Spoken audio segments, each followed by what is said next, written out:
Bridal magical combo দিয়ে কিভাবে স্কিনকে গ্লাস স্কিন করা যাবে এবং স্কিনের হাইপার পিগমেন্টেশন দূর করা যাবে তাই নিয়ে থাকছে আজকের ভিডিও। হ্যালো এভরিওয়ান, আসসালামু আলাইকুম। যারা স্কিনকে ব্রাইট করার পাশাপাশি স্কিনের বেসিক প্রবলেমগুলোকে সলভ করতে চাচ্ছ তাদের জন্য এই ব্রাইডাল ম্যাজিক্যাল কম্বোটি বেস্ট। আর এই ব্রাইডাল ম্যাজিক্যাল কম্বোতে থাকছে একটি গট মিল্ক সোপ, একটি ব্রাইটেনিং ফেস প্যাক, আর একটি জাফরান জেল, আর একটি নাইট ক্রিম। ফার্স্টে আমি গট মিল্ক সোপটি দিয়ে আমার স্কিনটাকে ভালোভাবে ওয়াশ করে নিলাম।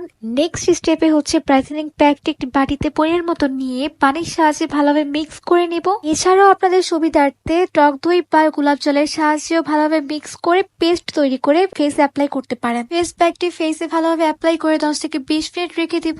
এরপর এটা শুকিয়ে আসলে নর্মাল পানি দিয়ে ওয়াশ করে ফেলবো। নেক্সট স্টেপে এখন ইউজ করব জাফরান জেল, যেটা স্কিনকে প্রিপেয়ার করবে, ড্যামেজ স্কিনকে হেলদি করবে, স্কিনকে অনেক বেশি ঠান্ডা রাখে এই জেলটি, আর এত গ্লো করে 7 থেকে 8 দিনের মাঝে তোমরা রেজাল্ট পেয়ে যাবে। ইউজ করার পরেই চেঞ্জিংটা দেখতে পারবে যে গ্লো করছে। লাস্ট স্টেপে হচ্ছে নাইট ক্রিম, যেটা স্কিনকে কয়েক শেড ফর্সা করবে কোনো সাইড এফেক্ট ছাড়া, ত্বকের বলি রেখা দূর করবে, ব্রন মেস্তার দাগ দূর করে দিবে এই ক্রিমটি। আমরা সবাই চাই স্কিনটাকে ক্লাসিক করতে, কিন্তু কোন প্রোডাক্টগুলো আমাদের জন্য বেস্ট হবে সেটা আমরা ঠিক মতো জানি না, রাইট? কিন্তু এই ব্রাইডাল ম্যাজিক্যাল কম্বোটি ধারায় আপনার স্কিনটাকে কিন্তু ক্লাস স্কিন এবং সকল সমস্যা দূর করতে পারবেন। তাই দেরি না করে এখনই অর্ডার করুন আমার স্ক্রিনে দেওয়া কায়নাত পেজে। আল্লাহ হাফিজ।